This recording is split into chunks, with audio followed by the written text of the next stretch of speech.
We have Dr. Richard Schwartz. Hi, how are you doing? I hope you were dancing as well.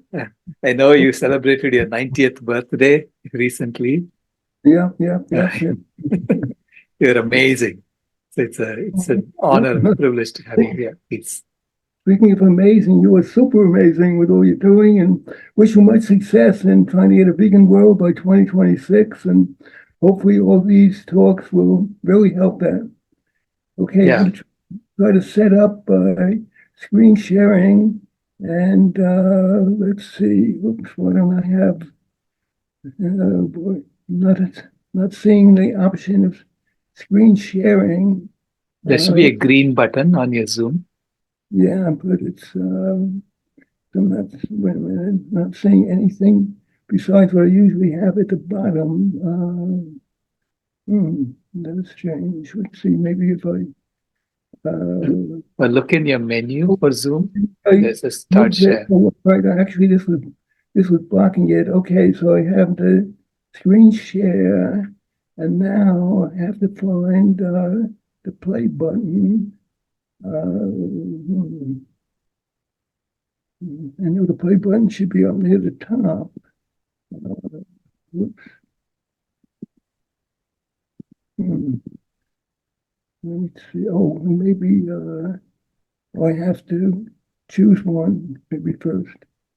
Right. Oh, okay, I got that. You got it. All right. Okay, now the play button. Now we can see your screen. You Right. just have to maximize it. The screen. Right. I want to move it over. Wasn't there a play button that you need? Or maybe it's, oh, I see it. Okay, 1 minute. Okay, let me get over to the left side. And I did see it a minute ago. Wait a minute. Oh, okay. Hopefully, I'm not experienced at this kind of thing. Okay. There you go. You got it. Okay, so I want to thank Sailesh for this opportunity, and again, wish you all much success and welcome to many people watching. So here is one of the biggest issues: veganism, best for you, every individual in terms of health, etc., and best for the planet. And I'm going to try to explain why that is and why it's so super important that there be major shifts to vegan diets today. And let's see, why is it not advancing? We have to go back to the play button. Thought I had pressed that.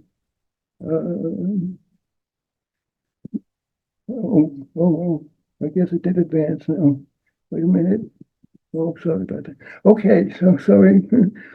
Okay, just a bit about me. I'm a professor emeritus of math at the College of Staten Island, retired now in 90. I'm president emeritus of Jewish Veg, and I was formerly known as Jewish Vegetarians of North America. And just a little background, how I got involved with that. I was teaching courses in math at the College of Staten Island, and one of the courses was on liberal arts mathematics. Students were poorly motivated, fully prepared, but they had to take one math course to meet a degree requirement. So I came up with an idea of course, mathematics and the environment, and no textbook. So I wrote this textbook, Math and Global Survival. This is actually the 4th edition. And in that course, we tried to tie it into world events. One year, hunger was a major issue. So we concentrated on that, and I just felt at that time, they were saying there were 20 million people dying of hunger and its effects. But what can we do? We're just not growing enough food. Then I read this wonderful book, as you can see here, Diet for a Small Planet by Frances Moore Pay. And she pointed out how wasteful animal-based diets are. That, for example, 70% of the grain grown in the US, maybe 30 or 4% worldwide, fed to animals destined for slaughter, rather than feeding people, and therefore we also have almost 10% of the world's people chronically malnourished. And so After that, I authored a whole bunch of books, but rather than mentioning all of them, I'll just focus on a couple. Judaism and Vegetarianism. Actually, this is the third edition that you're seeing. The first edition was 1982. So you can see I've been involved in this for over 40 years because the issues are so super urgent. And more recently, so you can see Vegetarian in 1982, Vegan Revolution. And these are two of the most important things to me, saving our world, revitalizing Judaism, and actually all the religions. Because every single one should be focused on veganism and environmental sustainability, for example. So we see that change. And also made a video with a multi-award winning producer, Ronald Friedberg, it's Sacred Duty, applying Jewish values to help heal the world. So it's Jewish values, religion values should be applied. In fact, it did not. I have another book called Who Stole My Religion? Because religions should be very radical in making changes, but often they're very conservative. And you can see the shirt I'm wearing now. You can't see all this part, but these are some of the issues. This is part of my stick. I have all kinds of fruits, all kinds of vegetables. Wearing a yarmulke here, also with all kinds of fruits. And I kid people saying, most important, I'm wearing Fruit of the Loom underwear. So that's the stick that I use to get started. And let's see. And I had an article, cover story in the Jerusalem Report. Here it is, Richard H. Schwartz, that's me, arguing that not eating animal products violates Jewish teachings. So I've had a whole bunch of articles on that, tried to get rabbis to respond just to sort of dialogue, couldn't do it. So the arguments I'm presenting are really irrefutable. Okay, moving right along. Okay, the main reasons for veganism, I present it usually from a Jewish perspective, but universal, all super, super important, preserving our health. Everybody's concerned about that. Treating animals with compassion, protecting the environment, serving natural resources, reducing hunger, pursuing peace. I'm going to mention the negative connections for all of these to veganism. Well, again, research, and that means many, many peer-reviewed articles in respected medical journals shows over and over again vegan diet can help do many things positively. Weight loss, vegans are generally much slimmer, healthier, reduce the risk of heart disease, and we're going to see actually it can actually reverse heart disease, lower the chances of getting all kinds of cancer, and managing diabetes, again, we can reverse that as well. So that's the bottom line. That enough should be known, but we're going to see many other reasons that everybody should be vegan at the minimum, vegetarian as a path. Okay, you may have a little trouble reading all of this, but this is the bottom line right here. Per capita meat consumption, when it's high, heart disease rates are high, bowel cancer rates are high. When it's low, maybe a third world country, instead of heart disease way up here, it's way down here, bowel cancer way down here. So this is, as I said, many, many studies like that. And Dean Ornish, some of you may have heard about, he showed you can reverse heart disease on a very low fat, almost vegan diet, and plus meditation, some exercise, and the control group made no changes at all. 82% who were on it showed tremendous decreases in coronary arteriosclerosis, etc. And initially, insurance companies wouldn't cover it, only if you had surgery, drugs. Later on, they realized that this is more permanent, more effective, and can reduce costs. So again, not only can plant-based diets, vegan diets sharply reduce medical costs, it can also reduce diets in many cases. And Neil Barnard, head of the Physicians Committee for Responsible Medicine, showed, at least for type 2 diabetes, he can reverse it with this plant-based vegan diet, and it can help quite a bit with type 1, but we're generally not reversing that. And many, many studies. Here's a whole book by a breast cancer physician for 30, 40 years who tried to see what's really the main cause. He looked at many, many different studies, and he concluded that the animal-based diet is the main cause of breast cancer. They raise a lot of money very often for animal experimentation, which has failed many times in the past, but it can definitely be prevented. Okay, so many studies, I'd say, the epidemiological, here's a wartime study, and you might think in war, of course, what would be more stressful, that the disease rates would be very high, but here it is in the World War II years, and let's see, here it is that the fat content and meat content went down. The Nazis, when they controlled the country, took the meat products for the main part. So a sharp decrease in animal consumption, and almost parallel, the death rate actually went down, only to increase again as the war ended and people started going back to their animal-based diet. And here is a couple of graphs on heart disease, more cholesterol and more heart disease risks. So we might wonder, what are the sources of cholesterol? What plant foods have cholesterol? And here they are, whether it be grains, vegetables, nuts, seeds, fruits, legumes, or vegetables, actually zero.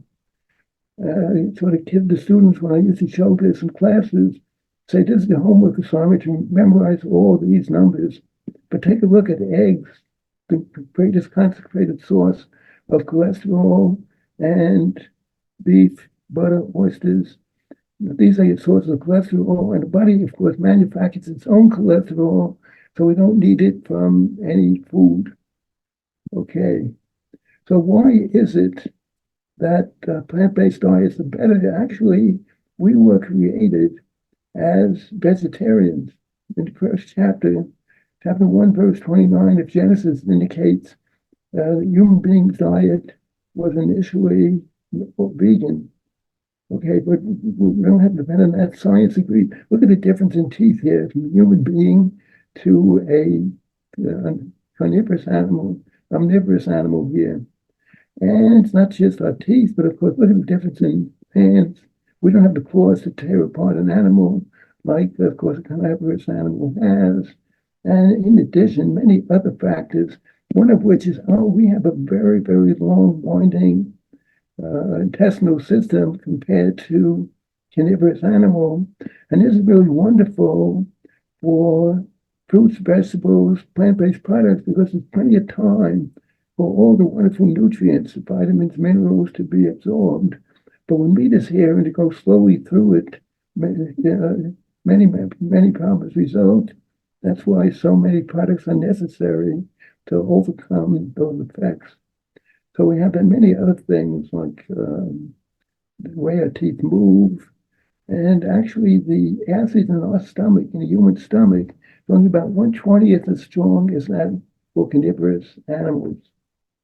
Okay, so again, here's the thing, because of our diet being so unnatural, the age of puberty in girls has really gone down sharply worldwide. And the famous saying, a picture's worth 1,000 words. So here is a graph showing that. Look at this. Norway in 1840, average age of puberty, first period for women, looks like roughly 17 over 17 years, down, all the way below 13. And of course, Sweden, the USA. And that's 1960. More recently, continued to go down. So many young ladies are getting the first period early, able to have a baby, but certainly not mature enough to be able to take care of that. Okay, so one of the big problems we have is the so-called protein myth. Sure, everybody watching this has been asked the question, what's the source of protein? How do you get protein? The biggest question that vegetarians, vegans get. But there's many very good sources, as it is shown here, vegan protein. And the fact is that it's actually negative to get too much protein, especially from animals. Take a look at this. For the human baby, doubles his or her birth rate in about half a year, 180 days, only 5 or 6% protein. But a rat who doubles his birth rate in only 4 days compared to 180, maybe about 48%, almost 50%. So a lot of experiments initially were done on rats, and that's why people have the misleading idea that they need plenty of protein. Okay. And again, there's a calcium myth. You've often heard we need plenty of dairy. And of course, the dairy industry pushes that idea, milk mustaches and all. Okay, but plenty of plants, as we'll see, have plenty of calcium. And the important thing is, if it shows it in the next one, okay, that the countries like the US, Scandinavian countries that get the most calcium also have the highest rates of osteoporosis, most bone breaks, etc. And here's a graph that shows that, because the reality is when the human body can absorb all the carbohydrates, all the protein, all the fat, but there's only a limited amount of protein. And when there's excess protein, it's going to be excreted, and it's going to take out with that calcium, because that calcium is needed to buffer or neutralize the excess protein. So you have here high protein, much calcium lost in the urine. So somebody can be taking in a lot of calcium and still have a negative calcium balance because they have so much protein. As it goes down, from medium to low, less and less urine lost in that. And that's why, for example, people in the Eskimos who take in a tremendous amount of blubber and have a high meat diet, the women even in the 40s are getting osteoporosis. But the Chinese and others who are lactose intolerant and therefore have very little dairy, far less calcium, still have far less osteoporosis. Okay, and we know that unfortunately 2-3 years ago, the terrible corona pandemic, and I think that was caused by what's it called, wet markets in China like this. And as a matter of fact, many previous, like bird flu, and that's coming back, that's back again. Many chickens, unfortunately, have been killed in order to prevent that from spreading. Swine flu, MERS, SARS, Ebola, AIDS, and coronavirus, although there's some dispute about that. Okay, so these are negative effects. And here it is. Recently, that bird flu is coming back. Many birds cold were killed, and in the most inhumane way. And before we go way beyond health, another important thing is, because of the terrible ways we're going to see that animals are raised, tremendous amount of antibiotics are used to try to preserve their health. And therefore, people, there's finding antibiotic resistance. And of course, this is very negative for the future in terms of curing diseases. Okay, so that by itself could be enough, but the next thing is terrible way that animals are treated, contrary to teaching Judaism or the religions. Here we have egg-laying hens, and you can see very small cages, so small they can't even raise a wing, but very unnatural. The natural pecking order is destroyed, so they end up in frustration pecking each other, sometimes harming them, sometimes even killing them. So the industry, in terms of increasing space, and they've been forced to do it to some extent, but it's still far, far too small. What they do is a very painful thing without antiseptics, painkillers. They debeak the birds, so when they peck at each other, they won't harm them. And that's very harmful. Some of them so bad that they can't eat in the future and they die. But the industry feels, again, rather than increasing the space, they still make more profit this way. And if that's not bad enough, for the male chicks, they're not given a chance at all because, of course, they can't lay eggs. They haven't been genetically programmed to have much flesh, so they're killed right away, sometimes being ground up here, sometimes put into plastic bags where they suffocate to death or they die from being crushed by the many birds above them. And it's not better for the dairy cows. They're again kept indoors mostly, closely confined spaces. And here's what's called a rape rack by the industry itself. So it's not the nicest picture in the world, but here is an example of being artificially inseminated. They're artificially impregnated every single year in order to constantly be able to give milk. And again, that milk is taken away from the babies right away.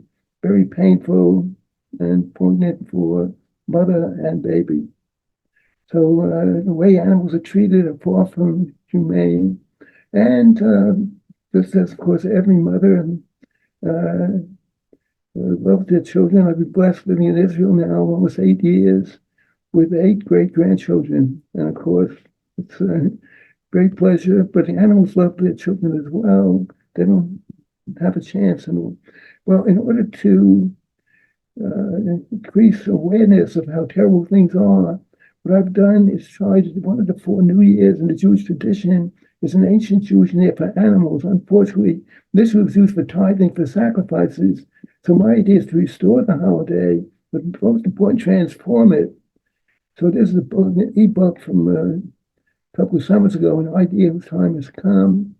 And you get on the page, the picture's a little distorted, but hope you get the idea. And okay, so again, it should be enough negative effects on health, and certainly very negative way to treat animals. But perhaps most important is the environmental impact, which is seen more and more. Deforestation, as we speak, forests are being destroyed to create grazing land, land to grow feed crops for animals, soils being eroded and depleted by many cows, for example, water pollution from the waste of the animals and a tremendous amount of nitrogen and oxygen. And they call it the 6th age of extinction. And most important, that's why we're going to focus on climate change, the greatest threat to the world right now. And again, everything I say is backed up by a very strong scientific consensus. 70% of climate scientists agree on that it's a major problem. And every science academy that's taken a position agrees that climate change is a major threat and mainly caused by human activities. And most important, I can have an opinion, you can have an opinion, but peer-reviewed article means that that article has been checked by other experts, and there's thousands of them, almost all of them agreeing that this is a major problem. Okay, it's so bad. The UN Secretary General recently said it's a code red for humanity. Really a tremendous thing. We're on a highway of climate. Let's see, the word is cut off, but a climate catastrophe. Delay means death. More recently, he said we shouldn't talk about global warming, but global scorching.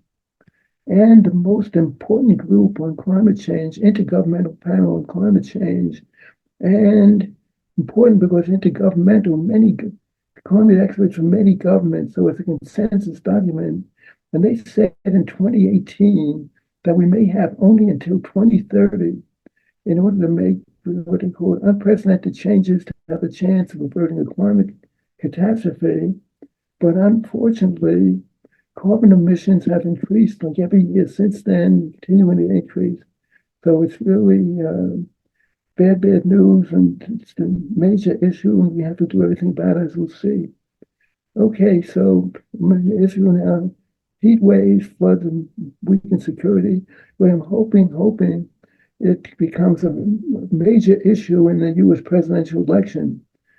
I'm not going to mention names, but one of the 2 candidates is in denial about climate change. It's appointed people to the Environmental Protection Agency, other key environmental positions that are in denial, and doing everything possible to turn back regulations designed to reduce greenhouse gas emissions.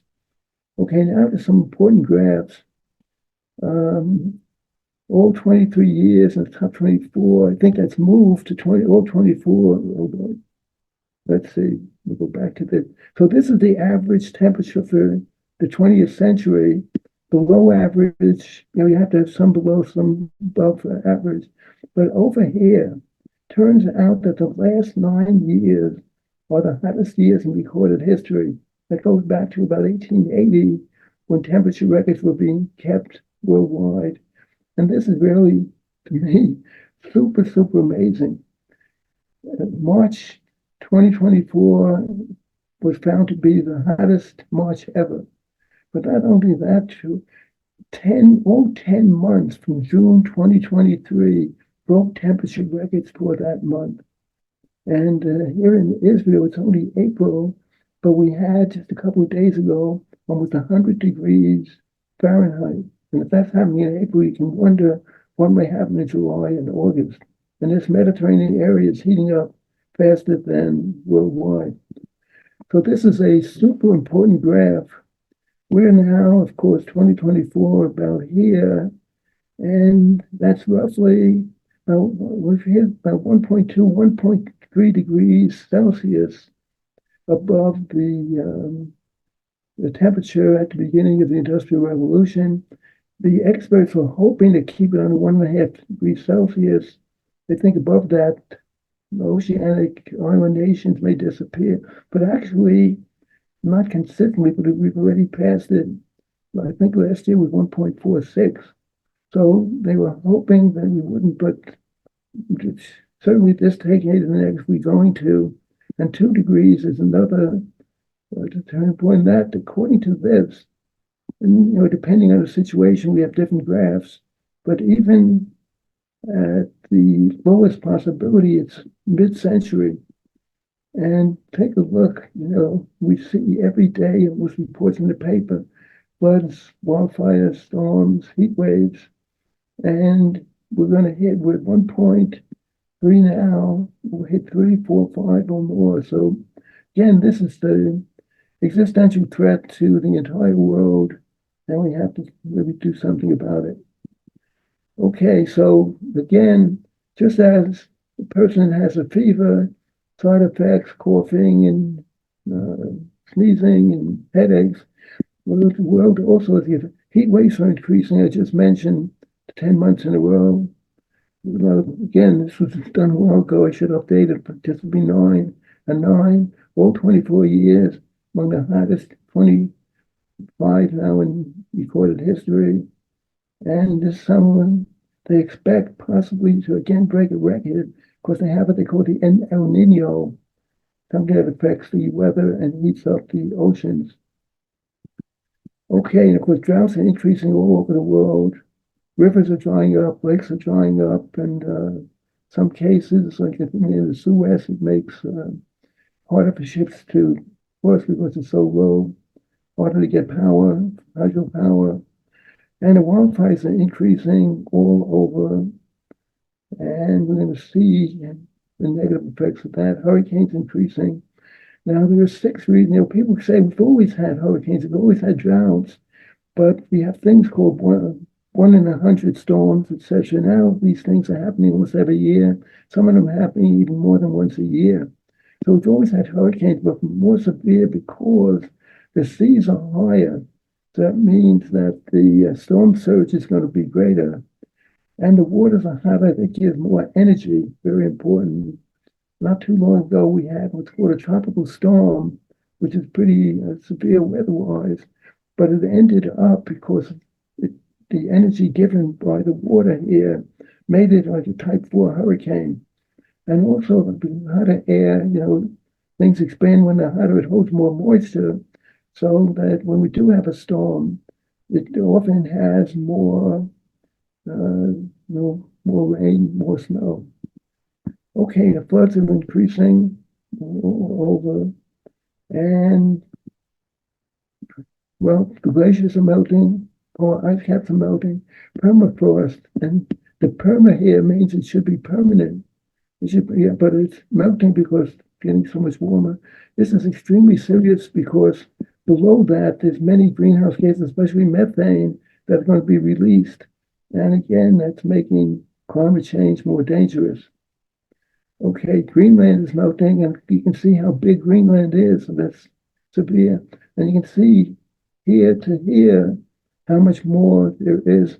And this could raise the oceans many, many feet and really destroy many cities that are near the oceans.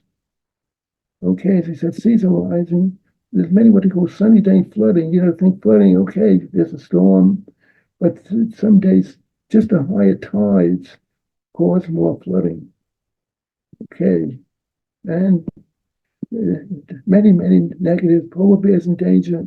And the sixth extinction that's happening because tropical rainforests being destroyed as well, and coral reefs being threatened by global warming, and so many fish are there. There's one projection that the ocean could be almost devoid of fish by the middle of this century. Okay, and well, we ain't seen nothing yet. 4 reasons why things are likely to get far worse. And rather than reading this, we have pictures to illustrate it. Okay, this is the picture you just saw not too long ago. But why would things be worse? Well, the temperatures could be much, much, much higher. And even going from 1.3 to 2, that alone could be extremely serious. But by the end of the century, it could be like unlivable. Okay, now this is probably the most important graph nowadays, because this shows the atmosphere of carbon dioxide. And of course, that causes what they call that greenhouse effect. And what happens is that sun's rays come down, we're going to see more of that. But when it strikes the earth, when it's reflected, it's like a cloud with CO2 that prevents it from going back out into space. Anyway, if you went back more right down here, it wasn't increasing much. 285 parts per million ppm at the beginning of the Industrial Revolution, middle to late 1800s. And now it's gone on 420, increasing by 2 or 3 parts per million per year. It's got to drop down. And the experts think that 350 parts per million is the threshold, just like with heart disease, cholesterol. Doctors will tell you there's the threshold above which you're in danger. Okay, so it's way above that. So, and it's increasing. The only hope we have is to somehow drop this down, and we'll talk about it later, back below 350. So this is one of the great, great dangers, that atmospheric carbon dioxide is so high. Okay, now again, another reason things could get worse is because of climate change, we're going to have tens of millions of desperate, hungry refugees fleeing the effects of climate change, the storms, the floods, the heat waves, the droughts. And according to military experts, it makes instability, terrorism more and more likely. So this is what we're heading to. Now, this is extremely important, the fourth reason, and that involves vicious cycles, or what they call self-reinforcing positive feedback loops. And we've seen, unfortunately, very great increase in California, Canada, Greece, many, many parts of the world of wildfires. So that's a triple threat, because the trees absorb carbon dioxide. It's like a sink. When that's destroyed, we no longer have the carbon dioxide being sequestered or absorbed. The burnt trees that had a lot of carbon dioxide, they're destroyed. That carbon dioxide goes up in the atmosphere, and many houses and cars are destroyed, and need much energy, and that means much additional fossil fuels. Okay, so here's another reason that we have this vicious cycle, or self-reinforced positive feedback loop. When rays of the sun in the frozen north, there's snow and ice, instead of being absorbed, 90% refracted back into space. So not too big. But eventually that ice is going to melt, the snow is going to melt. And then when the sun's rays hit on much darker land or water, it was 90%, now it's only 6%. So you can see that means it's going to heat up faster and force more and more melting. Okay. And in addition, one other thing is, of course, when it gets warmer, hotter, more people can use air conditioning. And that again means more fossil fuel, more uh, carbon dioxide emissions. Okay, so I've been trying to make a change. This is a cover story I had in the Juice Report with another author. Climate change, an existential threat for humanity, how we can survive. So how can we survive? Well, the experts talk about something very important. We need renewable energies. And unfortunately, because being used more and more, prices have decreased sharply. And of course, wind power, hydropower, definitely we have to get away from fossil fuels. But what's being missed, you'll probably know the expression is an elephant in the room. Something very important is being overlooked. And more accurately, perhaps, there's a cow in the room. And that is, and we have Sailesh here, who once promised his granddaughter to seek a vegan world by 2026. And he considers the opportunity cost lost by not reforesting. And says that at least 80% of greenhouse gas emissions from animal agriculture.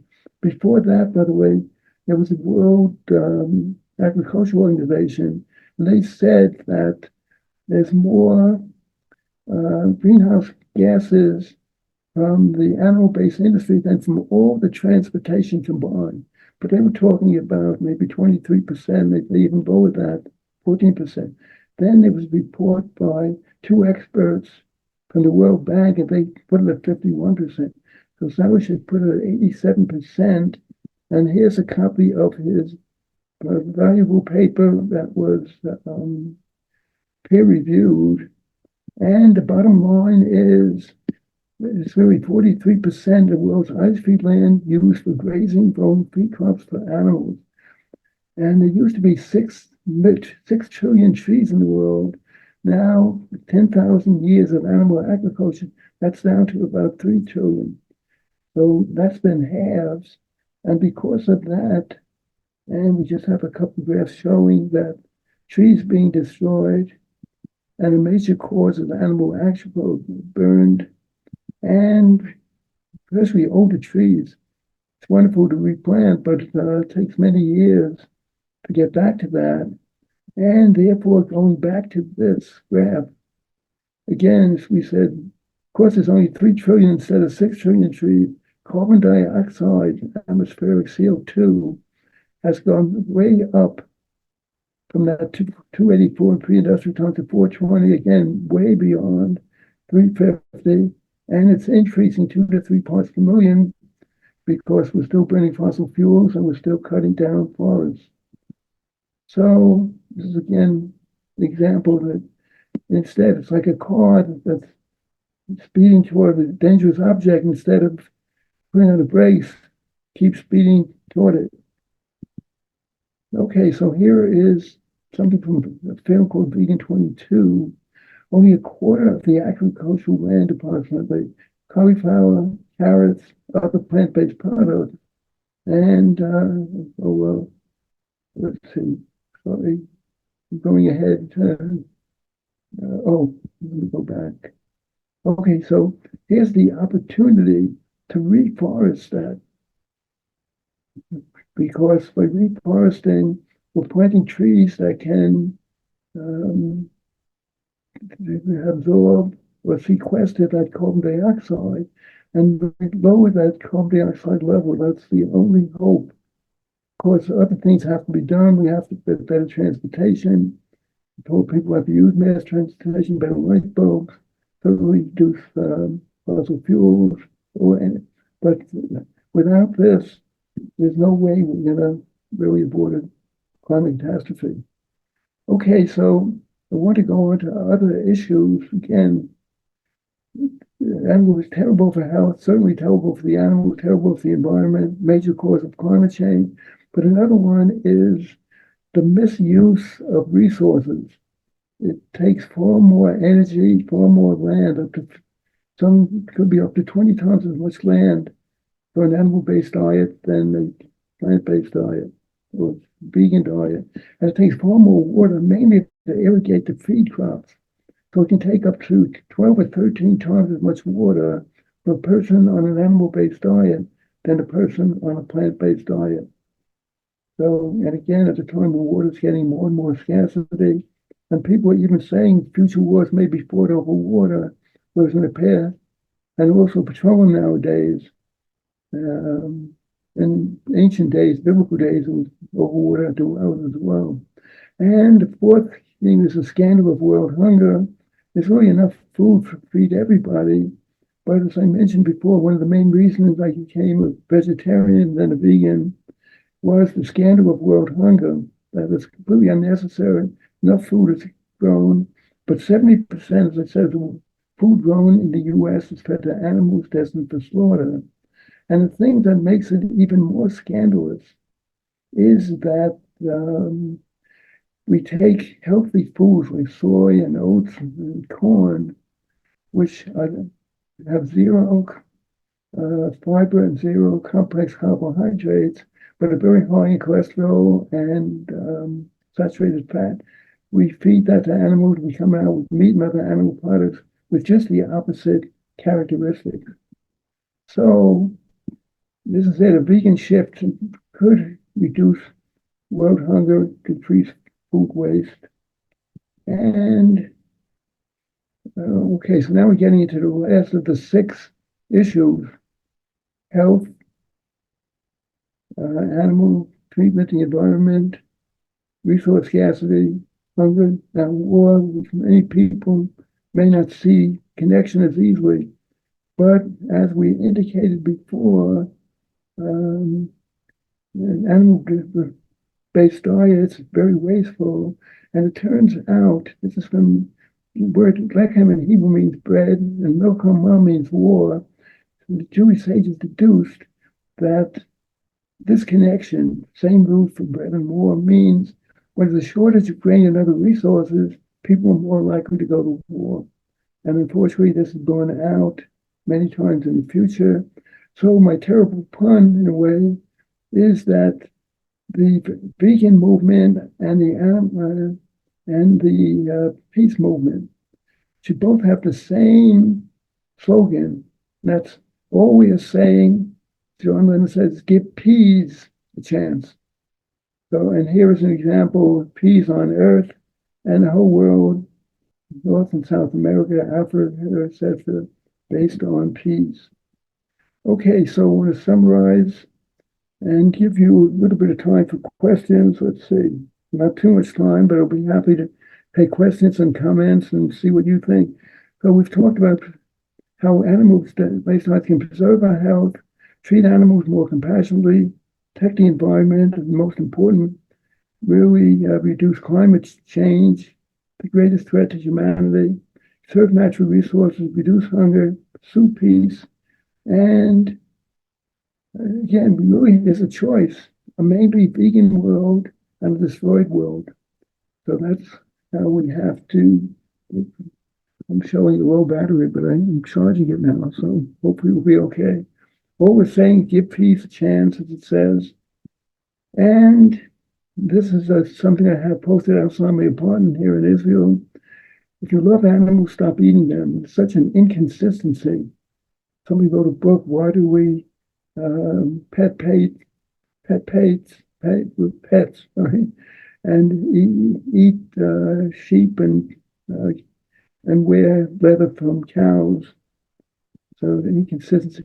But one important factor is it's much easier to be a vegan or vegetarian, at least today, because there's so many plant substitutes beyond burger, beyond beef. They say the texture, appearance, and taste are so close to that of meat and other animal products that even people who have been a long time meat eaters can't tell the difference. They've done taste tests showing that. And many more examples. Austria, those food chains, all vegan stores happening more and more, and especially here in Israel. And 100% vegan Burger Kings in Iberia, Burger King, plant-based, all over London. So there's many examples of that. The momentum's on our side, but we still need a lot of changes. So anything a lion can eat, well, a carnivore can eat, we can eat vegan. Of course, we have soy milk and rice milk and almond milk, coconut milk, all kinds of great substitutes. Okay, so what kind of world are we leaving for future generations? Again, I've been fortunate to have 4 great-grandchildren married, and each have 2 children. So this is a bit out of date here. And here are 5 of my great-grandchildren, 3 of my granddaughters, well, 3, actually 2 of my granddaughters and 2 granddaughters-in-law. And you wonder what kind of world. So I've been pushing this as my special tie. This was at a vegan pride parade in Manhattan that I used to attend. Okay, here, an article about me, Israeli environmental activists trying to save our world. And again, thanks for watching, and please be in touch at veganveg@gmail.com. And I have now just updated my website. I have 300 articles at my website. I'll be happy to share PDFs of some of my books. And website title, by the way, is jewish-vegan.org. Jewish-vegan.org. Contact me. I'll be happy to send you PDFs of my books and many articles. Again, many of them covering all of these aspects that I've been talking about. And I'd be happy when you contact me, any comments. And we still have maybe a little more than 10 minutes with questions. So I'd be happy to take questions. I don't know why my screen is so not sharp. So any comments, questions, disagreement? As always, a very comprehensive presentation. Thank you so much. Oh, my pleasure. And please, everybody out there, share these messages. I became, by the way, amazing thing, the #1 letter writer in the Jerusalem Post here in Israel, mainly because I'm sharing different views. And I guess they're trying to be a little bit more, I don't know why. I hope my screen doesn't go. It's showing me a low battery. And I plugged it in here. Maybe it's not a good connection. So hopefully it'll last for the final 10 minutes or so. But so anybody have any comments, questions? A lot of appreciation for you in the chat. Yeah, the great presentation and all your activism. Okay. Let me make sure this is tighter. Maybe that'll help the connection. It looks like it's out of focus or something. Oh, yeah, wondering why that is. Let's see. I'm trying to wipe the camera. But I hope you were able to see the slides. Okay, that's the most Yeah, we important. saw the slides perfectly. Yes. Okay. Thank you so much. Okay. So anybody out there have a comment, suggestion, disagreement? Any questions for, Dr. Michael Clapper is saying great dedication and work. Okay. So I want to wish you continued success. What you're doing is amazing, and to keep it up. And we should see we have truth, justice, morality, all the moral values on our side. And it's just we have to break through the ignorance, apathy, and resistance out there. Okay. Yeah, thank you for your blessings for gracing us every now and then. Okay. And, with all your great children, great grandchildren, and great grandchildren motivating you, you have been indefatigable. Thank you. So your wonderful wishes for your granddaughter should come true. Vegan world by 2026, because again, we have a choice between a vegan world and a Mr. Destroyed world. It's incredible that what's happening. Okay, Yeah, so to me, it's like we are in a house that's on fire, yeah, and people are squabbling about something that happened, yeah, 10 days ago. It's your house is on fire. What are you doing? Yeah. Well, people have to realize, unfortunately, there's many other issues, but this is the existential threat. If we're seeing now in 2024, the tremendous temperatures, the heat waves, the wildfires, and getting worse every year, what kind of world are we leaving for future generations? And got to get people to realize that. And again, it's so much simpler to be a vegan today with the substitutes, or at least hopefully be a transition food. Not the healthiest, but at least temporarily they can get at least a taste and all.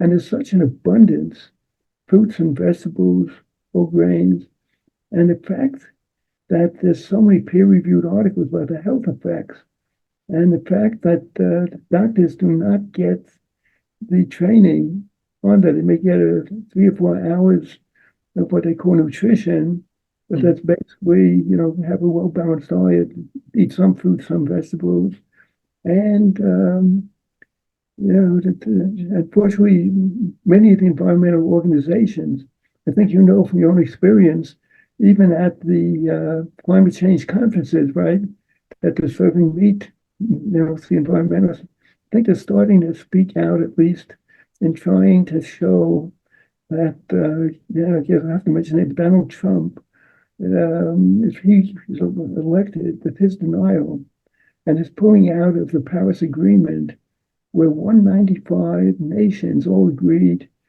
that climate change is a major threat and that we have to do something about it.